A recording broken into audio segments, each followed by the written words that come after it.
If you're looking for an overlock stitch on the Singer Promise 2 model 1512, you have it built in, but just make sure that you pick the one that jumps to the right. Now the one that jumps to the left, that's the blind hem stitch, and that's not what we want. We want a stitch that will overlock the unraveling edges as it does a stitch, stitch, stitch, and jumps off the side of the fabric. So then when you wash it, and things don't unravel. So similar to a serger stitch or a overlocker stitch, this is the one that comes with this machine. Now, a serger is going to sew so much faster, a lot more capabilities, but if this is the only machine you have, well, then we learn to use the stitch that's with this machine. I'm also going to show you how to put a piece of ribbing around this curve and let the stitch actually do both an overlock and a construction seam all in one pass. Now I will tell you there is a better foot than your standard foot. It is an optional foot purchased separately, so check out the Overlock Foot available from Singer's website, and that will really keep the fabric going straight, not get curved or twisted as the stitch goes off the edge. So like right now I'm going to show you how to do it on a single edge, and sometimes the stitch might want to kind of curl the fabric. So the key is figuring out where to guide the fabric, and you're going to notice that you're going to be inside the edge of the foot. Look how far over this is. So right now I can tell my first stitch is actually going to go off the fabric. That's where it'll go. But so when it stitches, you want stitch, stitch, stitch, and then it will jump over to the right. That's a full sequence of the stitch.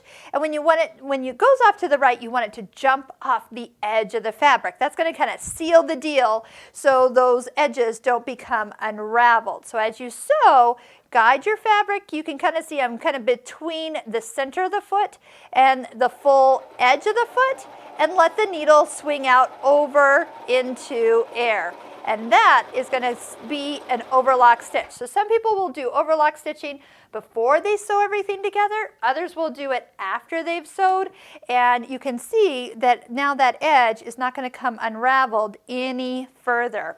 Now I said I'd show you how to put some ribbing on a curved neckline. So you can take the ribbing, it's usually cut double the width. You fold it in half, and then you line up the raw edges of the ribbing. So there's two raw edges here. This side's my fold, along the edge of the neckline. This could be a sleeve, this could be an added hem, not a bad way, but did you see where the straight stitches were here? And then it jumps off, so we're going to be able to see a construction seam plus an overlock stitch all at once. Now because this machine doesn't have any way of adjusting stitch width or length, you just use what you have. That does simplify a lot of things. You just go with what you have to work with. Now I'm working on knits, so I really should have a ballpoint needle on. If it has a lot of lycra in it, a stretch needle.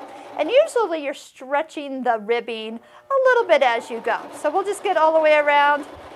If you don't get it all the way off the edge, it's okay because knit does not unravel as much as cotton fabric does. I'm going to bring my needle all the way up. Make sure you bring the take-up lever to its highest position, and then you can just lift this up, and you should have only 2 threads when you pull it out. Love the little cutter right here. So this is what it looks like from the sewn side, but this is what it looks like from the front side. So it's all sewn together, has a stretch and give, all at once without having to go back and sew that again.